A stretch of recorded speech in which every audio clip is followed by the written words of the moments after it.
क्या मसीहों को राखी बांधनी चाहिए या फिर नहीं।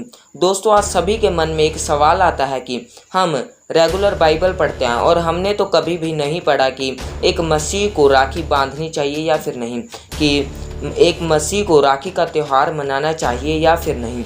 दोस्तों, बाइबल हमें इसके बारे में क्या बताती है कि एक विश्वासी को राखी बांधनी चाहिए या फिर नहीं। दोस्तों, हमें बाइबल में अपने हर एक सवाल का, हर एक प्रॉब्लम का हमें हल मिल जाता है। अगर हम रेगुलर बाइबल को पढ़ते रहें तो हमें हर एक सवाल का जवाब बाइबल में से मिल जाता है। दोस्तों, हमारा पहला क्वेश्चन है कि क्या मसीहों को राखी बांधनी चाहिए या फिर नहीं। दोस्तों, मैं अपनी तरफ से कुछ भी नहीं आपको बताऊंगा कि हमें राखी मनानी चाहिए या बांधनी चाहिए या फिर नहीं। जो हमें परमेश्वर ने वचन दिए हैं मैं उसी में से ही आपको बताऊंगा क्या हमें राखी बांधनी चाहिए या फिर नहीं। दोस्तों, ये हमारे आगे एक बहुत बड़ा मसला आ जाता है जब ये त्यौहार, ये फेस्टिवल आते हैं तो प्रभु हमें इनके बारे में बहुत कुछ बाइबल में बताते हैं। जैसे दूसरा कुरिन्थियों 5 अध्याय उसकी 17 आयत में लिखा, इसलिए यदि कोई मसीह में तो है तो वह नई सृष्टि है, पुरानी बातें बीत गईं, देखो सब बातें नई हो गई हैं।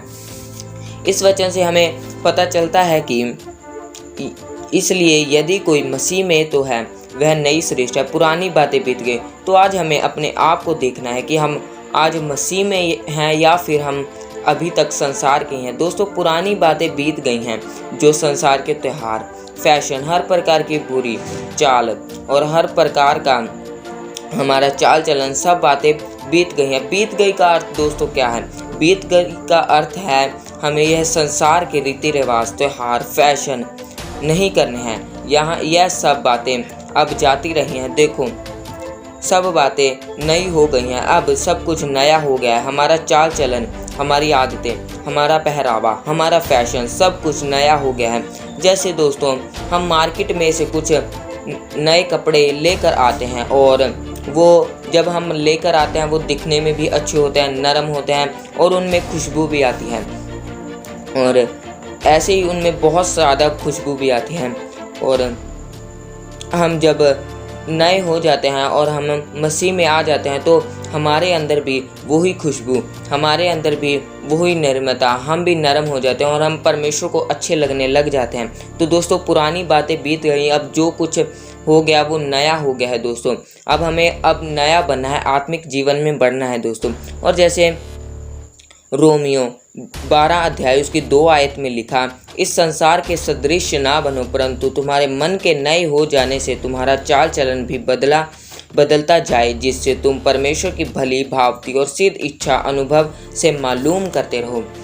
दोस्तों, इस वचन का अर्थ है कि परमेश्वर हमें चेतावनी दे रहा है कि इस संसार के सदृश ना बनो, इस संसार के मेल खाते तुम ना बनो, क्योंकि हमारे मन के नए हो जाने से हमारा चाल चलन भी बदलता जाए। दोस्तों, अब हम मसीह में हैं और हमारा चाल चलन भी बदलना चाहिए। और जब हम मसीह में हैं और मसीह हमारे मन में है तो हमारे मन के नए हो जाने से हमारा चाल चलन भी बदल गया। दोस्तों, अब हमारा चाल चलन बदल गया है तो हमें संसार के रीति रिवाज, फैशन, त्यौहार, फेस्टिवल नहीं मनाने हैं, क्योंकि अब हम संसार के नहीं, हम जीवते परमेश्वर के हो गए हैं। पुरानी बातें बीत गई हैं दोस्तों और अब हम संसार के नहीं। जैसे लेवी व्यवस्था 20 अध्याय उसकी 26 आयत में लिखा, तुम मेरे लिए पवित्र बने रहना, क्योंकि मैं यहोवा स्वयं पवित्र हूँ और मैंने तुमको और देशों के लोगों से इसलिए अलग किया है कि तुम निरंतर मेरे ही बने रहो। दोस्तों, परमेश्वर हमें बताते हैं कि हम परमेश्वर के लिए पवित्र बने रहें। दोस्तों, इन फेस्टिवल को मनाकर और हम परम परमेश्वर की आज्ञा का उल्लंघन करते हैं तो हम परमेश्वर की नज़र में अपवित्र हैं। दोस्तों, आज परमेश्वर का वचन हमें कह रहा है कि हम पवित्र बने रहें, क्योंकि परमेश्वर ने हमें दूसरे लोगों से हमें अलग कर दिया है।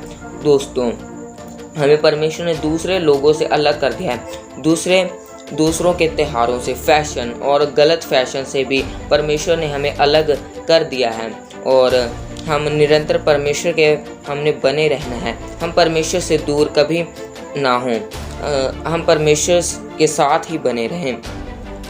और एक भाई अपनी बहन, और दोस्तों रक्षाबंधन का अर्थ है कि एक भाई अपनी बहन की रक्षा करता है, एक धागे के द्वारा वो अपनी बहन की रक्षा करता है।